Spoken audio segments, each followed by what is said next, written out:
Norman Jones sat in his office on Jefferson Street in Marietta, staring at a stack of unpaid bills.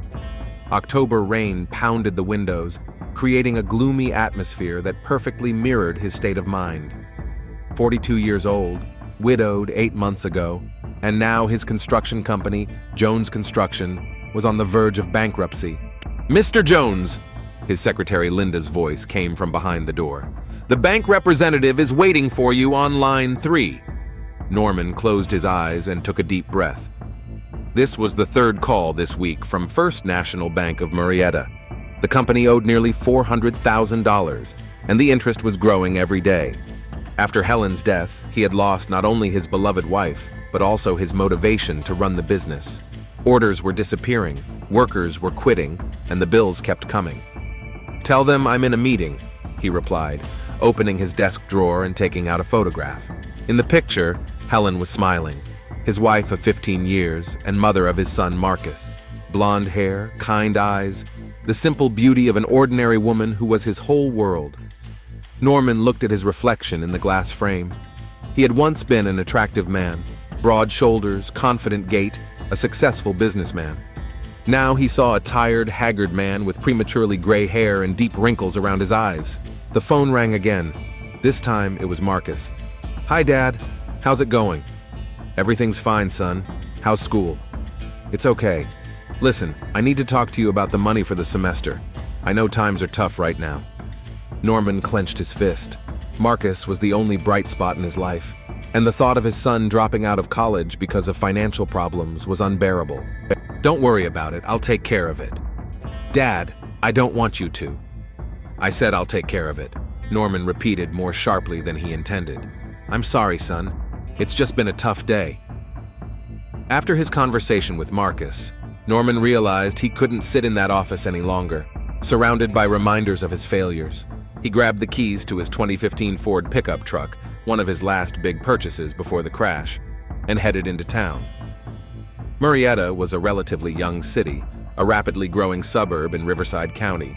It was home to mostly middle-class families attracted by more affordable housing prices compared to Los Angeles and San Diego. Norman remembered a time when he felt part of this American success story, a beautiful home, a thriving business, a family. Without fully realizing where he was headed, he parked at Wine and Dine, one of the most expensive restaurants in town. It was a place he would never have allowed himself to dine at in his current situation, but something compelled him to go inside. The restaurant was elegantly decorated in a contemporary style, with subdued lighting and quiet jazz music playing in the background. Norman ordered a whiskey and sat down at the bar, watching the other patrons. Most of them looked successful.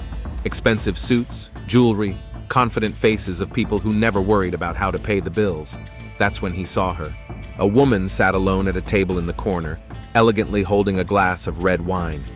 She had long dark hair, flawless makeup, and a dress that Norman estimated cost more than he had earned in the last month. But what struck him most was the expression on her face.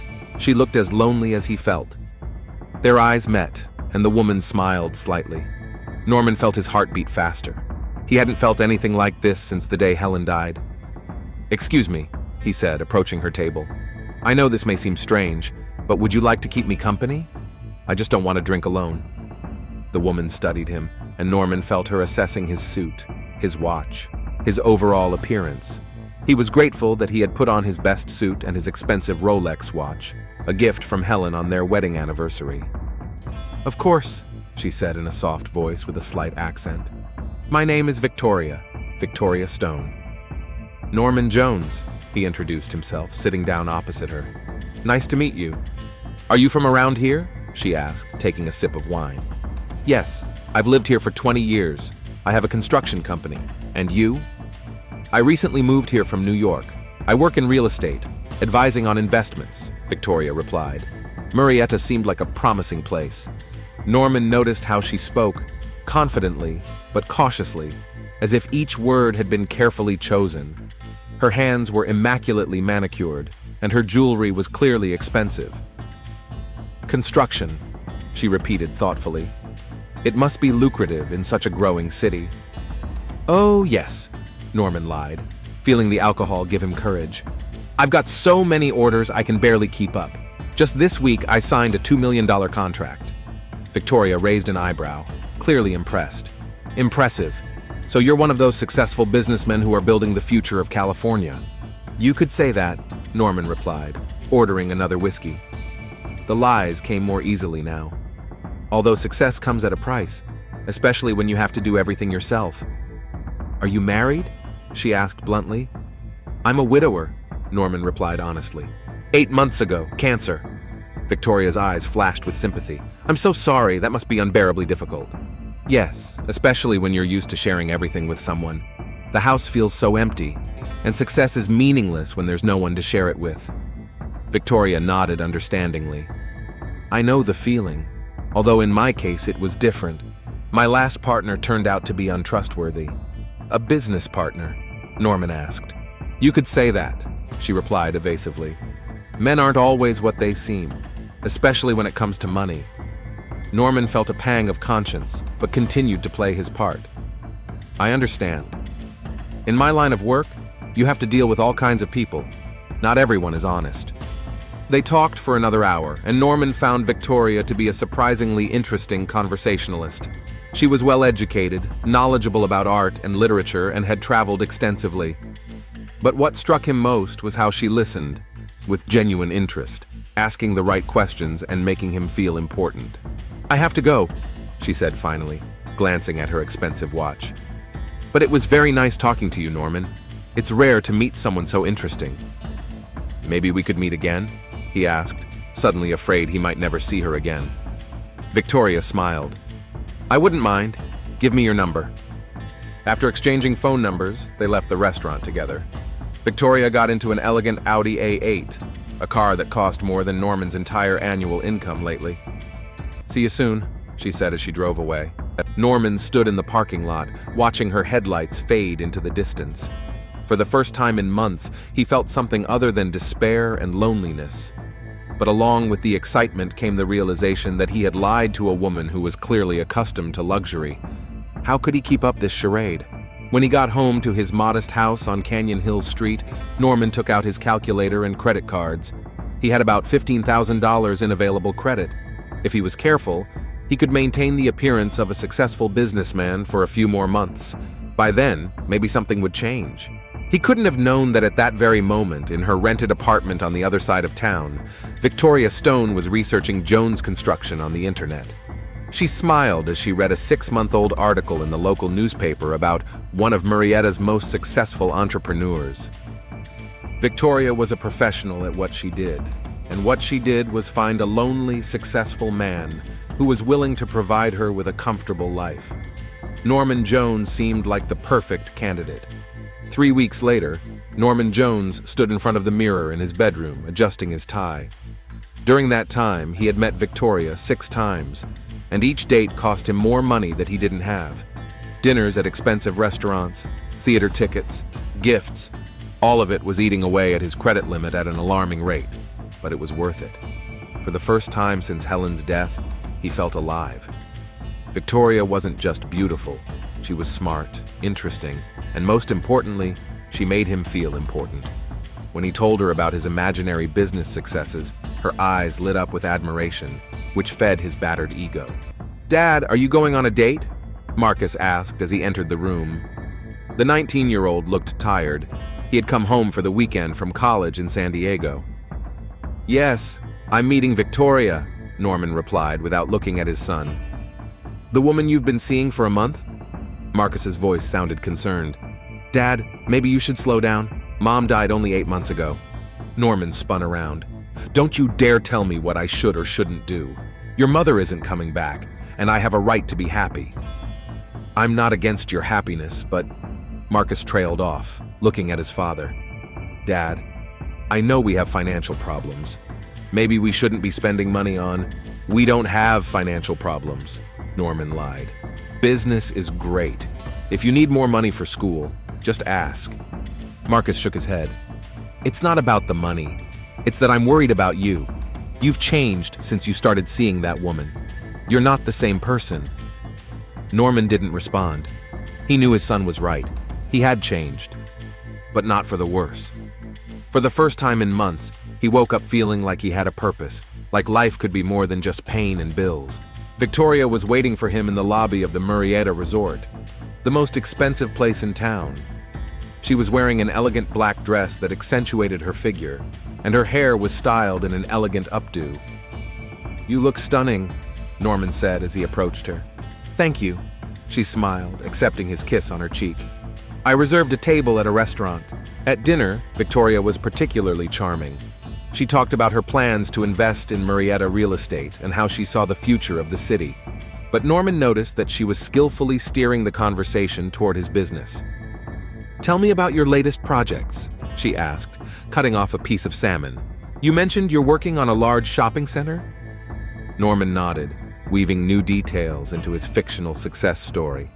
"Yes, it will be the biggest project of my career. The investment will be around $5 million. "Impressive," said Victoria. "You must have excellent connections with the banks." "Banks are lining up to finance my projects," replied Norman, inwardly cringing at his own lie. "What about personal investments? Are you putting your own money into it?" Norman felt his pulse quicken. "Of course. I have significant savings, although I prefer to diversify my risks." Victoria nodded understandingly. "Very wise. I always keep some of my funds in liquid form as well." "Do you have significant savings?" Norman asked, trying to sound casual. "Quite a lot," she replied cautiously. "My previous partner was very generous. Plus, I made some good investments in New York real estate." After dinner, they took a stroll around the hotel grounds. Victoria took Norman's arm, and he felt the warmth of her body through the thin fabric of her dress. "Norman," she said, stopping at a fountain, "I have something to tell you." Norman's heart skipped a beat. "What?" "I feel like we're getting close, and I don't want to hide my past from you." She took a deep breath. "I've never worked in the traditional sense of the word. For the last 15 years, I've been in relationships with men who provided for me." Norman was taken aback. "You mean? I was a kept woman," she said bluntly. "Not a prostitute, not anything shady. Just a woman who received financial support in exchange for companionship." "Why are you telling me this?" Norman asked, feeling strangely relieved. "Because with you, it's different," Victoria replied, looking him in the eyes. "For the first time in years, I've met a man who interests me not only as a source of stability. You're smart, kind, successful, and I want there to be no secrets between us." Norman felt his heart break with guilt. Here stood a woman who had confessed her past to him, and he continued to lie about his present. "Victoria," he began, but she stopped him by pressing her finger to his lips. "Don't say anything now. I know this changes a lot. Think about it." A week later, Norman sat in the office of his accountant, Robert Chen, studying the company's financial statements. The picture was even bleaker than he had thought. "Norman, I have to be honest with you," Robert said, taking off his glasses. "If you don't find a way to pay off your debts within the next 2 months, the bank will start bankruptcy proceedings." "What if I find an investor?" Norman asked. "You need at least $500,000 to stay afloat," Robert replied. "Where are you going to find that kind of money?" Norman was silent, but a plan was already forming in his head. Victoria had mentioned her savings. If he married her, he would have access to her money. Of course, it would be exploitation, but aren't all relationships based on mutual benefit? The next day, he met James Quinn at the Old Oak Bar. James was his former partner who had left the business a year before the crash, sensing something was wrong. "You look better," James remarked as he ordered a beer. "Seeing someone?" "Yes, an amazing woman," Norman replied. "I'm thinking about marriage." James almost choked on his beer. "Marriage? Norman, Helen died less than a year ago. Are you sure you're ready?" "I'm lonely, James. And this woman is special." "What's her name?" "Victoria Stone. She works in real estate." James frowned. "Stone? I haven't heard of any real estate agents with that last name in Murrieta." "She just moved here from New York," Norman replied quickly. "Listen," James leaned closer. "I don't want to spoil your mood, but be careful. When a man in your position, recently widowed with money, meets a beautiful stranger, it may not be a coincidence." What are you trying to say? I'm saying that some women specialize in men like you. They know how to look, what to say, how to make a man feel special. Norman felt a surge of anger. You don't know Victoria. She's an honest, decent woman. Maybe, but check her out before you do anything irreversible. That evening, Norman sat at home thinking about James's words. But then Victoria called him, and the sound of her voice dispelled all his doubts. I miss you, she said softly. Can we meet tomorrow? Of course, Norman replied. Victoria, I want to talk to you about something important. The next day, they met at their favorite restaurant. Norman ordered champagne, feeling nervous. Victoria, he began, over the past few weeks, you have become the most important person in my life. I know we haven't known each other for long, but I feel like we are meant to be together. Victoria smiled, but there was something in her eyes that Norman couldn't quite read. I feel the same way, she said. Then, Norman took a small box out of his pocket. Inside was a diamond ring he had bought on credit from a jeweler. Marry me. Victoria's mouth fell open in surprise. Norman, this is so unexpected. I know it's fast, but life is short. We both know what it's like to be alone. Why waste time when we can be happy together? Victoria took the ring and looked at it. It's beautiful, she said quietly.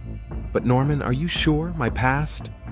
The past doesn't matter, Norman interrupted her. What matters is our future. Victoria slipped the ring onto her finger. Yes, she said. Yes, I'll marry you.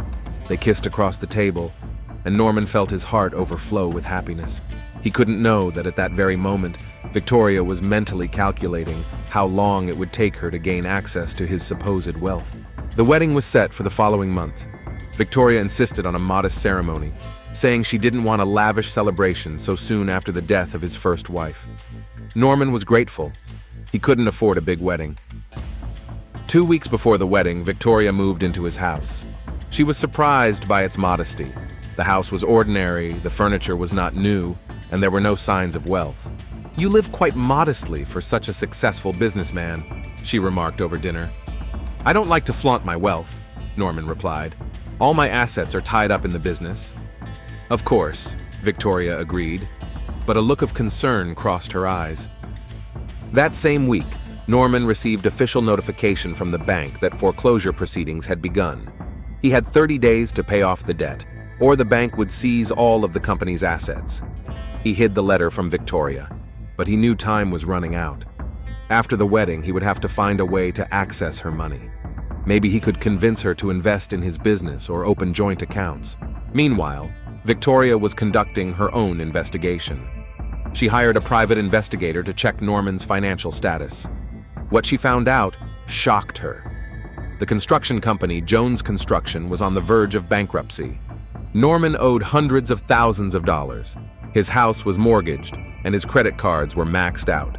The man she thought was a wealthy businessman turned out to be just as much of a fraud as she was. But it was too late to back out. The wedding was in a week, and the invitations had been sent out.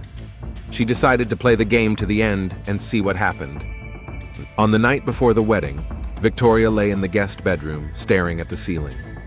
Tomorrow, she would become the wife of a man who had lied to her about his wealth. But she had lied to him about many things too. Maybe they deserved each other. In the next room, Norman also couldn't sleep.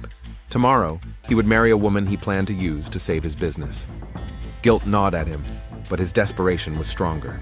The wedding took place in the small St. Patrick's Church in the center of Marietta. Norman stood at the altar in a rented tuxedo, watching Victoria walk down the aisle in an elegant cream-colored dress. There were few guests: Marcus, James, a few old friends and colleagues from work. Victoria came almost alone, explaining that most of her friends had stayed in New York. "Do you, Norman Jones, take Victoria Stone to be your lawful wife?" asked the pastor. "I do," replied Norman, looking into his bride's eyes. In them he saw something strange. Not joy, not love, but a kind of determination. "Do you, Victoria Stone, take Norman Jones to be your lawful husband?" "I do," said Victoria, her voice calm, almost businesslike. After the ceremony, there was a modest dinner in the hotel restaurant. Marcus sat gloomy throughout the party, barely speaking to his stepmother. James also looked concerned, trying several times to pull Norman aside for a word. I still think you're rushing into this, he said when they went out for a smoke. A year ago, you buried Helen, and now you're marrying a stranger. She's not a stranger, Norman objected. We've known each other for 2 months. 2 months is nothing. Do you know anything about her family, her past? Where does she get her money? Norman felt a pang of anxiety. She worked in New York. Real estate investments. Norman, I checked. There isn't a single large real estate company in New York where Victoria Stone worked. Maybe she worked under a different name, or privately. James shook his head. Listen, I hired a private investigator. You what? Norman exploded. How dare you? I'm worried about you. And what I found out, Norman, is that this woman has a dark past. She's lived with several men, all of them rich, and all the relationships ended when the men went broke or stopped supporting her. Norman felt the blood rush to his face. Even if it's true, it's none of my business. I love her and she loves me. Norman, enough. This is my choice, and I won't let you ruin it. Norman returned to the hall, leaving James standing alone. He approached Victoria, who was talking to the local doctor's wife. Everything okay? She asked, noticing his tension. Everything's fine, he lied, kissing her on the cheek. Just tired of all this. Can't wait to be alone with you. They spent their honeymoon at home. Norman explained that he was busy at work. In reality, he simply didn't have the money for a trip. Victoria didn't mind, saying she preferred the peace and quiet of home. The first 2 days passed relatively calmly. They had breakfast together, Norman left for the office, and in the evening they had dinner at home. Victoria was an attentive wife, cooking and cleaning, but Norman noticed that she was often lost in thought, sometimes staring out the window for long periods of time. On the 3rd day of their marriage, Norman decided to broach the financial issue.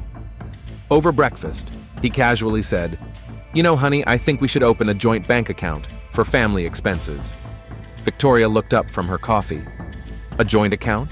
Yes, it's more convenient and safer. If something happens to one of us, the other will have access to the money. Don't we already have automatic access to each other's accounts? We're married. Norman felt his palms sweat. Not always. It depends on the type of account. It's better to make it official. Victoria nodded. Good idea. But first I need to sort out my investments. I have a rather complex asset structure. Of course, Norman agreed, though he felt disappointed inside. That same day, while Norman was at work, Victoria decided to explore the house more thoroughly. She had already noticed signs of financial problems: cheap furniture, old appliances, no expensive items. Now she wanted to find documents. In Norman's study, she found a stack of unpaid bills hidden in a desk drawer. Bills from banks, credit companies, suppliers. The amounts were enormous. Then she found a letter announcing the start of bankruptcy proceedings. Victoria sat in Norman's chair, holding the documents that were destroying all her plans. The man she had married was not a wealthy businessman, but a bankrupt failure. Worse, he had clearly planned to use her money to save his failing business. When Norman returned home, he found Victoria in the kitchen preparing dinner. She was unusually quiet. "How was your day?" he asked, kissing her on the back of her head. "Fine. I cleaned up and read." Her voice sounded even but cold. Tension hung between them at dinner. Norman tried to keep the conversation going, but Victoria responded in monosyllables. "What's wrong?" he finally asked. "You seem strange." "I'm just tired," she replied. "I'm adjusting to my new life." That night, they slept in the same bed, but Victoria lay with her back turned, and Norman could feel the cold emanating from her. On the 4th day of their marriage, Norman received a call from the bank. They gave him one last chance. If he didn't make at least a partial payment on his debt within a week, foreclosure proceedings would begin. That evening, he decided to be more persistent with Victoria. "Honey," he said, sitting down next to her on the couch, "I need to talk to you about money." "What money?" she asked, without looking up from her book. "I'm having some temporary cash flow problems. A major client is delaying payment, and I need to cover my current expenses. Could you lend me some money? I'll pay you back in a month with interest." Victoria finally looked at him. "How much do you need?" "About 100,000, Norman said, trying to sound confident. $100,000? She asked. "That's a lot for temporary problems." "I know it's a lot, but business requires large investments. It's normal." Victoria closed her book. Norman, what if I tell you I don't have that kind of money? What do you mean you don't have it? You told me about your savings, your investments. What if I exaggerated? How do you exaggerate your success in business? Norman felt the blood drain from his face. What are you talking about? About what I know about your company going bankrupt, about your debts, about how you don't even have enough money to pay your utility bills. They looked into each other's eyes, and in that moment, all the masks came off. You went through my papers, Norman said. You married me for my money, Victoria replied. I married you because I love you. That's not true. You thought I was a rich widow who would finance your debts, and I thought you were a successful businessman who would provide me with a comfortable life. Norman stood up from the couch. So you really don't have any money? I have money, Norman. About $200,000. But I'm not going to spend it to save your failed business. We're married. My problems are your problems. We've been married for 4 days, Victoria said coldly. And those 4 days were based on lies. Norman felt panic rising inside him. Victoria, please, I really need help. If I don't pay off my debts, I'll lose everything. You've already lost everything, Norman. You just don't admit it yet. That night, they slept in separate rooms. Norman lay awake, staring at the ceiling, realizing that his plan had failed. Worse, Victoria now knew the truth and was unlikely to help him. On the morning of the 5th day of their marriage, Norman woke up to find Victoria already up. He found her in the kitchen having breakfast. Good morning, he said cautiously. Good morning, she replied without looking up. Victoria, I'm very sorry about yesterday's conversation. Maybe we could— Norman, Victoria interrupted him. I've been thinking all night. Our marriage was a mistake. We both married for the wrong reasons. That's not true. Yes, maybe I had the wrong motives at first, but now I really love you.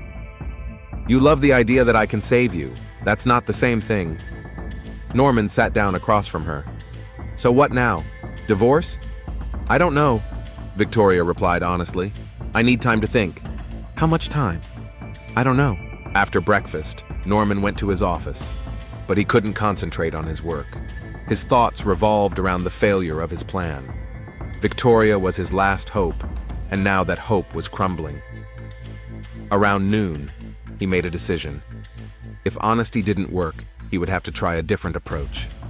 He returned home earlier than usual and found Victoria in the living room reading. I've been thinking about our conversation, he said, sitting down next to her. You're right. We were both dishonest, but we have a chance to start with a clean slate. What are you talking about? Let's combine our resources. You say you have 200,000. I have a business, albeit a troubled one. Together, we can save it and build something real. Victoria shook her head. Norman, your business is beyond saving. The debts are too big. We can try. No, I'm not throwing money down a black hole. Then what? We just go our separate ways?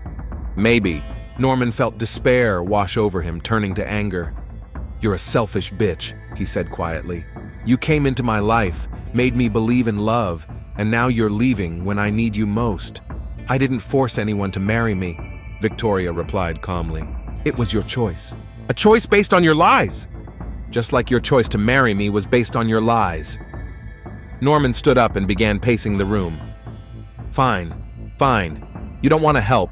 Don't help. But then I'll take what I need. What do you mean? You have bank cards, access to accounts. I'm your husband. By law, I have a right to them. Just try it, said Victoria, standing up. Try to touch my money and I'll sue you for fraud. They stood facing each other, and Norman saw steel in her eyes. He realized that threats wouldn't work. Fine, he said finally. I'll go to the office. I have some work to finish. Norman didn't come home that evening. At first, Victoria wasn't worried.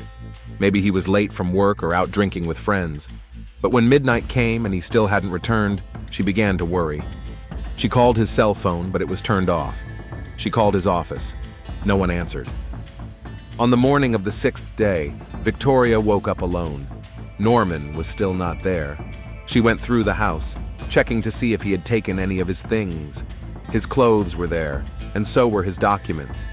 But when she checked her purse, she discovered that her credit cards were missing. Rushing to her computer, she logged into her online bank. Her heart stopped. $180,000 had been withdrawn from her account, almost all of her savings. Victoria grabbed her phone and called the bank. The transactions had been made the previous evening using the cards Norman had stolen. The money had been transferred in installments to different accounts so as not to attract the attention of security systems. She tried to block the cards, but it was too late. The money was gone. Victoria sat in her empty house, realizing that she had been victimized by the very person she had planned to use. Norman disappeared with her money, leaving her with no means of support. But that wasn't what scared her the most. What scared her was what she felt, not just anger or despair, but a burning, all-consuming hatred, and a determination to find Norman Jones and get her money back, no matter what it took. Victoria Jones sat in the Marietta police station, nervously clutching the theft report in her hands. It had been 12 hours since she discovered the money was missing, and with every passing minute, her rage only grew. "Mrs. Jones," said Detective Sarah Mitchell as she entered the interrogation room.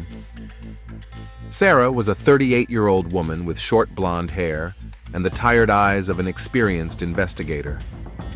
"Let's go over the facts again. You claim that your husband stole your credit cards and withdrew money from your accounts?" "I don't claim, I know," Victoria replied sharply. "Who else could have done it? The cards were in my purse at home, they disappeared after our argument, and the transactions were made at the same time he disappeared." Sarah looked through the documents. According to the bank records, the withdrawals were made using the correct PIN codes. Did your husband know these codes? "I didn't tell anyone." Victoria paused, trying to remember. "But he could have seen them when I paid with my card." "Tell me about your argument the day before he disappeared." Victoria took a deep breath. "I found out that he had lied to me about his financial situation. His company is bankrupt, he's in debt, and he married me thinking I was rich and would support him." "Are you rich?" "I was. I had savings from a previous relationship. Now I have nothing." Sarah noted the evasive answer about the past. "Mrs. Jones, I need to ask you, is there any possibility that your husband might have harmed himself? Or that something might have happened to him?" Victoria shook her head. "No. He stole my money and ran away. He probably thinks he can pay off his debts and start a new life now." "Okay, we'll put him on the missing persons list and start investigating the theft." After the police station, Victoria returned to Norman's house, now formally her home as well. She methodically searched every room, looking for any clues as to where her husband might be hiding. In his study, she found a notebook with addresses and phone numbers.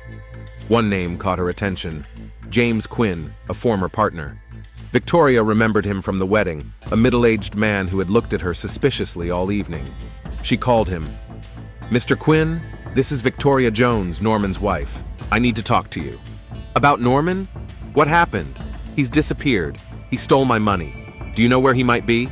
James was silent for a moment. "Come to my office. We really need to talk." Quinn's office was located in a small shopping center.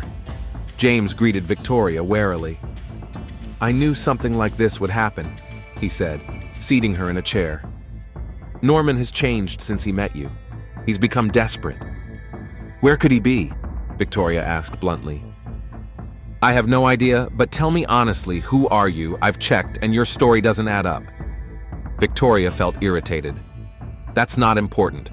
What's important is that your former partner stole $180,000 from me." $180,000? James whistled. "That's more than he owes the bank. Maybe he really is going to save the company. How can he pay? He stole my cards, not my cash." "He must have cashed it out or transferred it to other accounts. Norman has an old friend, Rick Stone, who's involved in some shady financial dealings. He may have helped him." Victoria wrote down the name. "Where can I find this Rick?" "He has a car repair shop on the outskirts of town, but be careful. He's not someone you want to mess with." Leaving Quinn's office, Victoria set out to find the auto repair shop. Her anger grew with every passing minute. Norman hadn't just stolen her money, he had ruined her life. Those savings were the result of 15 years of careful relationships with men, her insurance for the future. Rick's auto repair was a dirty, rundown place on the industrial outskirts of Marietta. Victoria parked and went inside. "Rick Stone?" she asked a man in dirty overalls. "Who's asking?" "Victoria Jones, Norman Jones's wife." Rick frowned. Norman? Haven't seen him in a while. Don't lie, he came here last night. I need to know where he is. Lady, I don't know what you're talking about. Victoria took a wad of bills out of her purse, the last money she had left. $1,000 for the information. Rick looked at the money, then at her. Even if I knew something, why would I risk it for $1,000? Because if you don't help me, I'll go to the police and tell them about your shady financial dealings. Is that a threat? It's a promise. Rick wiped his hands on a rag. All right. Yes, Norman came by. He asked for help transferring some money so it couldn't be traced. I refused, too risky. Did he say where he was going? He mentioned something about Las Vegas. He said he was going to double his money at the casino and then start a new life. Victoria felt her heart racing. Las Vegas was only a 4-hour drive away. If Norman was really there, she could find him. Meanwhile, Detective Sarah Mitchell was conducting her own investigation. She started by interviewing Norman's neighbors and colleagues. At Jones Construction, Secretary Linda told her about the company's financial problems. Mr. Jones has been very stressed out the last few months, Linda said. Constant calls from creditors, threats of foreclosure, and then he suddenly married this woman and became kind of strange. Strange in what way? Too optimistic, like he had a plan to get out of his situation. He said that all our problems would soon be solved. Sarah also spoke to Marcus Jones, who had come home from college after hearing about his father's disappearance. I knew there was something wrong with that woman, said the 19-year-old, nervously twisting the sleeves of his sweater. Dad changed after he met her. He started spending money we didn't have. Where do you think your father might be? I don't know. But if he really stole her money, Dad was never a thief. Something drove him to desperation. By the evening of the second day after Norman's disappearance, Victoria was ready to leave for Las Vegas. She packed a bag, took the remaining cash, and was getting into the car when her phone rang. Mrs. Jones, this is Detective Mitchell. We need to talk, right away. I was just about to leave. Come to the station, now. At the station, Sarah met Victoria with a serious expression. We found your husband. Victoria's heart skipped a beat. Where? Is he under arrest? Mrs. Jones, your husband is dead. His body was found this morning in a motel on Highway 15 on the way to Las Vegas. Victoria felt the world spin around her. Dead? How? Drug overdose. Heroin. A note was found next to the body with an apology and an admission that he had stolen your money. Suicide? Victoria whispered. Possibly, or an accident. We're investigating. But there's another problem. The money is gone. No cash or cards were found in the room. Victoria sank into a chair. Norman was dead, and her money was gone forever. She was completely alone, with no means of support. I'm so sorry, said Sarah. I know it's a shock. Yes, Victoria replied quietly. A shock. In fact, she felt not grief, but raging anger. Even in death, Norman had robbed her of her chance to get her money back. Now she had nothing. Victoria returned home late in the evening. The house seemed even emptier and colder. She sat down in the living room and tried to make sense of the situation. The money was gone, Norman was dead, and she had no job or skills for a normal life. At 10:30, there was a knock at the door. Victoria went to the window and saw Marcus Jones standing on the doorstep. What are you doing here? She asked, opening the door. I need to talk to you, said the young man. His face was pale, his eyes red from crying. Now is not the time, Marcus. I'm also dealing with a loss. Loss? He exploded. You drove my father to suicide. Because of you, he stole money and died of an overdose. It's not my fault, Victoria replied coldly. Your father lied to me and stole my money. And you're some kind of saint? You think I don't know who you are? I checked your past. You're a professional gold digger who lives off men. Victoria felt a surge of anger. Get out of my house. This isn't your house. This is my family's house. Legally, it's my house. I'm your father's widow. Marcus took a step closer. You ruined his life. Dad was a good man before he met you. Your dad was a bankrupt liar. I had nothing to do with it. If it weren't for you, he would have found another way out. What way out? He owed hundreds of thousands of dollars. Marcus was silent. breathing heavily. I want you to leave this town. Get out of our lives. What if I don't want to? Then you'll be sorry. Is that a threat? It's a warning. Victoria slammed the door in his face and locked it. Through the window, she saw him standing on the doorstep for a few more minutes before leaving. The next day, Victoria tried to get her finances in order. It turned out that apart from Norman's house, which now belonged to her, she had nothing. The house was mortgaged, and the bank debt exceeded its value. She knew she had to find a new source of income quickly. At her age, and with her past, it wasn't easy. Perhaps she should return to her old life, find a new man who could support her. That evening, she received a call from an unknown number. "Victoria? This is James Quinn. I need to meet with you." "Why?" "I have information about Norman's money, about where it might be." Victoria's heart began to race. "What kind of information?" "Not over the phone. Meet me at the old warehouse on Industrial Road at 9 o'clock tonight. Do you know where that is?" "I'll find it." "Come alone." Victoria hesitated. Meeting in an abandoned place sounded suspicious. But if James really had information about her money, she couldn't pass up this chance. At 9 o'clock in the evening, she arrived at the address. The old warehouse looked abandoned, the windows were broken, and there was graffiti on the walls. James's car was nowhere to be seen. Victoria parked and entered through the open door. The warehouse was plunged into semi-darkness, lit only by streetlights shining through the broken windows. "James?" she called. "I'm here!" Footsteps echoed from the depths of the warehouse. But it wasn't James. A figure in dark clothing was approaching her. Victoria felt fear. "Who are you? Where's James?" The stranger didn't answer, continuing to walk toward her. Something glinted in his hand, a knife or a metal object. Victoria tried to run, but tripped over some rubbish on the floor. She fell, hitting her knee on the concrete. "Help!" she screamed, but she knew there was no one around at this time of night. The attacker drew closer. At the last moment, Victoria saw his face, and her eyes widened in recognition. "You," she whispered. The blow struck her in the chest. A sharp pain pierced her body. Victoria felt warm blood running down her clothes. She fell onto her back, staring at the warehouse ceiling. Her breathing became more and more difficult. "Why?" she croaked. But the killer was already disappearing into the darkness, leaving her to die alone on the cold concrete floor. Victoria Jones's body was discovered the next morning by a utility worker who was checking old buildings for homeless people.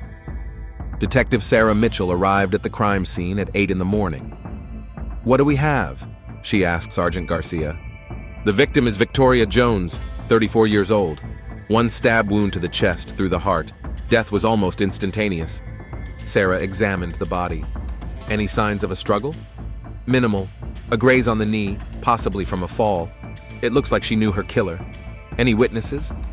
"None so far. It's an industrial area, deserted at night." "Robbery motive?" "Her purse is here, wallet too. The money and credit cards are untouched." Sarah frowned. "So it's personal. Someone wanted her dead?" She looked around. There were no bloodstains leading to the exit, which meant the killer had been careful. "Check her phone for recent calls and messages," Sarah ordered, "and find everyone who might have had a grudge against her." The list of suspects was short but impressive. Marcus Jones, who had openly threatened her. James Quinn, who might blame her for his friend's death. Someone from Victoria's past they didn't know about yet. A murder investigation began that would uncover all the dark secrets of a short and tragic marriage in Murrieta. Detective Sarah Mitchell sat in her office, studying the case file on the murder of Victoria Jones. It had been 3 days since the body was found, and the investigation had hit a dead end. "Strange story," she muttered, flipping through the pages. "Husband dies of an overdose, wife murdered the day after the funeral." Sergeant Garcia knocked on the door. "Detective, we have new information about the victim's phone calls." "Go ahead." The last call Victoria received was at 6:30 p.m. on the day of the murder. The number is registered to James Quinn. Sarah looked up. "Quinn? The husband's former partner? What did he say?" "We haven't questioned him yet. We decided to check his alibi first. And Quinn claims he was at home with his wife all evening. His wife confirms this. But there's a catch.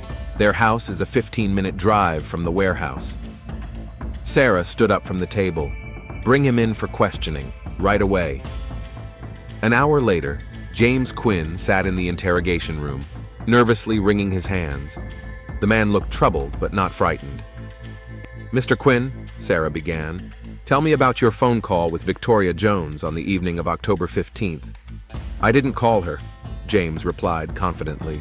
"We have a record of a call from your number to her phone at 6:30 p.m.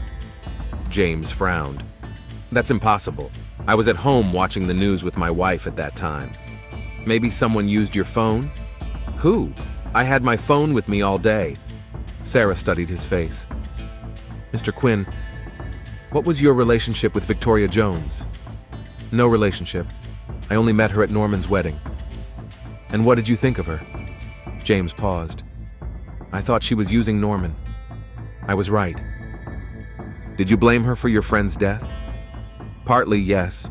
If it weren't for her, Norman wouldn't have been so desperate." "Desperate enough to kill her?" "What? No, I didn't kill that woman!" Sarah leaned back in her chair. Quinn seemed sincere, but something about his story didn't add up.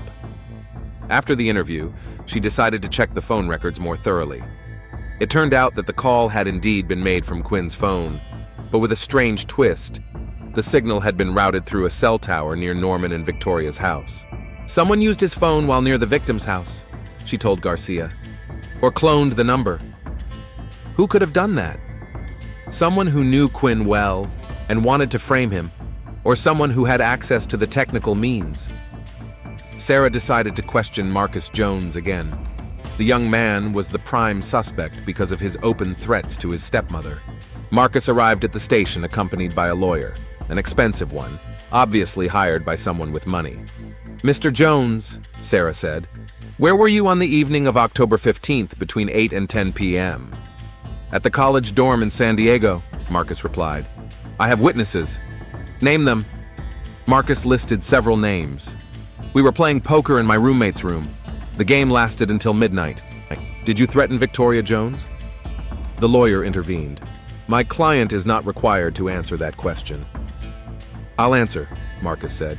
"Yes, I told her I wanted her to leave town. I was angry at her for what she did to my father." "You said, 'You'll be sorry.' What did you mean?" "I don't know. I was upset, talking nonsense. I wasn't going to kill her." Sarah studied the young man. He seemed sincere, but his college alibi was easy to verify. A day later, the check showed that Marcus was indeed in San Diego on the night of the murder. 5 witnesses confirmed his presence at the poker game. The investigation had reached a dead end. Sarah had 2 prime suspects, but both had ironclad alibis. "Maybe we're looking in the wrong direction," she said to Garcia. "Maybe the killer is someone from Victoria's past?" "We checked her connections in New York. Nothing suspicious there either." Sarah returned to studying the case files. Something was eluding her, some important detail. She decided to take another look at the crime scene. The police tape was gone, but chalk marks on the floor showed where the body had been. Sarah walked around the warehouse, trying to piece together what had happened. Victoria had come here after receiving a call, thinking she was meeting Quinn. The killer had been waiting for her. How did the killer know she was coming? The detective muttered. Suddenly, it dawned on her. The call wasn't made by Quinn, but by someone who wanted to lure Victoria out of her house. But how did the killer get Quinn's number? Sarah remembered Norman's notebook that Victoria had found. It contained the phone numbers of all his acquaintances, including Quinn. Who could have had access to this notebook after Norman's death? The answer was obvious. Someone who had keys to the house. Sarah rushed to the police station and requested information about the keys to the Jones house. It turned out that, besides Norman and Victoria, one other person had a key. It was Linda Chen, Norman's secretary, who had been given it in case of an emergency involving company documents. Sarah immediately went to the Jones construction office, but found it empty. Linda hadn't been to work for 2 days. Using the address in Sarah's file, she found Linda's small house in a working-class neighborhood of Murrieta. The door was opened by a middle-aged woman with tear-stained eyes. "Linda Chen?" "Yes." "Detective Mitchell, Murrieta Police Department. I need to ask you some questions about the murder of Victoria Jones." Linda turned pale. "Murder? I thought it was an accident. Can I come in? Linda reluctantly let the detective into the house. Sarah immediately noticed Norman's photos on the dresser, not family pictures, but portraits taken in an office. Linda, how long did you work with Norman Jones? 8 years. Were you close? Linda fell silent, then began to cry. I loved him. He didn't know it, but I loved him all these years. Sarah felt the pieces of the puzzle begin to fall into place. How did you feel when he married Victoria? Pain? Anger? She didn't love him. She was just using him for his money. And I was willing to give him everything. Do you have a key to his house? Yes. He gave it to me for emergencies. Linda, where were you on the evening of October 15th? At home, alone. Did you call Victoria Jones that day? Linda stopped crying and looked at the detective with frightened eyes. No. But you used James Quinn's phone to make the call. I don't understand what you're talking about. Sarah took Norman's notebook out of her bag. This notebook was in his house. You took it to find Quinn's number. Linda was silent. You also found bank documents there and realized that Norman had stolen his wife's money. You may even have found out where he hid it. I don't know anything about money. Linda, technology makes it possible to clone phone numbers. You worked in IT before you started working for Norman. You have the necessary knowledge. The woman broke down. Okay, yes, I called her, but not to kill her. Then why? I wanted to talk to her, to tell her the truth about what Norman was really like. She ruined his life with her greed. But something went wrong. Linda stood up and began pacing the room. She laughed at me. She said I was a pathetic old spinster who had fallen in love with a married man. She said Norman would never have looked at me. And you stabbed her. I didn't mean to. I had the knife for self-defense. I took it out when she started mocking me. Then she tried to run away, fell, and I just reacted. Sarah slowly pulled out a pair of handcuffs. Linda Chen, you're under arrest for the murder of Victoria Jones. Wait, Linda exclaimed. There's something else you need to know. What? Norman didn't commit suicide, and he didn't die of an overdose. Sarah stopped. What are you talking about? I was at that motel. I was following him because I knew he stole the money. I wanted to convince him to come back and make things right. And what happened? Norman was on drugs, but not heroin. He was on strong painkillers for an old back injury. That night, he took too much and mixed it with alcohol. That's still an overdose. But he didn't write the note. Sarah felt the blood drain from her face. Who wrote the note? I did. When I found him dead, I realized that if the stolen money came to light, it would ruin his reputation forever. I wrote the note with an apology to make it look like suicide out of guilt. Where's the money, Linda? The woman lowered her head. I took it. Norman hid the cash in a suitcase under the bed in the motel. I thought I deserved it more than that woman. How much? $170,000. He spent $10,000 at the casino on the way. Sarah finished handcuffing her. Linda Chen, you are also under arrest on suspicion of concealing evidence and theft. An hour later, Linda Chen was sitting in a holding cell while Sarah finished filling out the paperwork. Sad story, said Sergeant Garcia. A woman fell in love with her boss. He married someone else, and it ended in murder. Yes, agreed Sarah. But the saddest part is that all three of them were liars. Norman pretended to be rich, Victoria pretended to be a loving wife, and Linda pretended to be just a secretary. And their lies killed them all. Do you think the court will hand down a harsh sentence? For second-degree murder, probably 10 to 15 years, plus time for theft and concealment of evidence. Sarah looked out the window at the town of Murrieta. It was a quiet suburban town where people came in search of the American dream, but sometimes dreams turned into nightmares.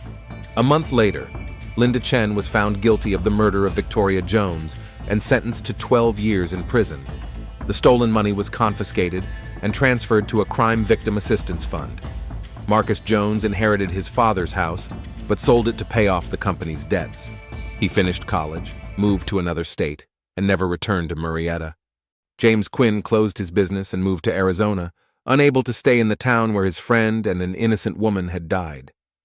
In the end, none of the participants in this tragedy got what they wanted.